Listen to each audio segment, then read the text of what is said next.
लातूर जिल्हा परिषदेत आज सभापतीची निवड प्रक्रिया पार पडली आहे। तर यामध्ये महायुतीने आपले वर्चस्व सिद्ध केले असून चारही सभापती पदे महायुतीच्या खिशात गेली आहेत।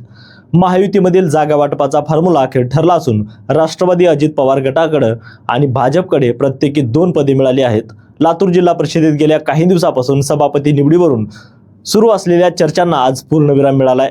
राष्ट्रवादी काँग्रेसचे नेते आणि महायुतीचे प्रतिनिधी यांनी प्रसार माध्यमांशी बोलताना या विजयाची अधिकृत माहिती दिली आहे।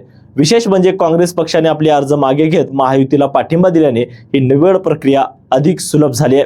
6 वर्षाच्या फॉर्म्युल्याबाबत विचारले असता महायुतीच्या नेत्यांनी म्हटले की आगामी काळात सर्व वरिष्ठ नेत्यांशी चर्चा करून याबाबत निर्णय घेतला जाईल।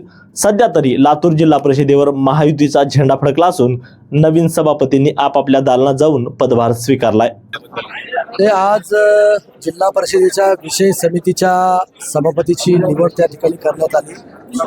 चारीच्या चारी सभापती हे महायुतीचे त्या ठिकाणी झालेले आहेत आणि राष्ट्रवादी काँग्रेस पक्षाला 2 आणि भारतीय जनता पार्टीला 2 असे सभापती त्या ठिकाणी देण्यात आलेले आहेत।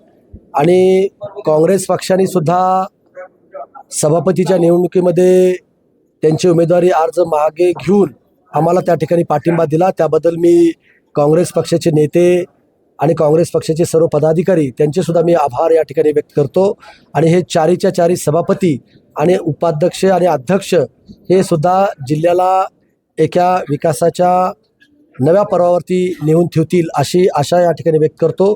आणि सर्व पदाधिकाऱ्याला नूतन पदाधिकाऱ्याला माझ्या वतीनं मनपूर्वक शुभेच्छा देतो। आणि हे राष्ट्रवादी काँग्रेस पक्षाचे जे सभापती आहेत यांची जी आज निवड झाली हे सर्व त्यांचं अभिनंदन करताना हे सर्व पदं मी माननीय अजितदादा पवार साहेबांना अर्पित त्या ठिकाणी करतो आणि त्यांना अभिवादन करतो। जिल्हा परिषद अध्यक्षासाठी 6 वर्षाचा जो फॉर्म्युला ठरला होता तो सभापतींसाठी पण लागू आहे का?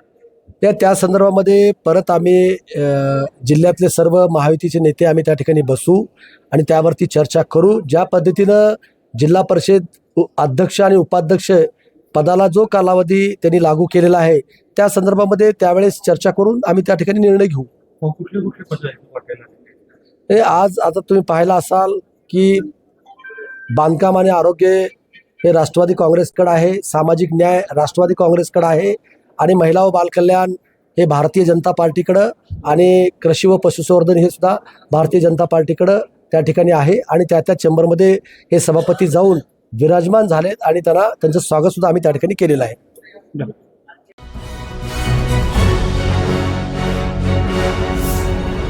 Thanks for watching Ekmat Digital.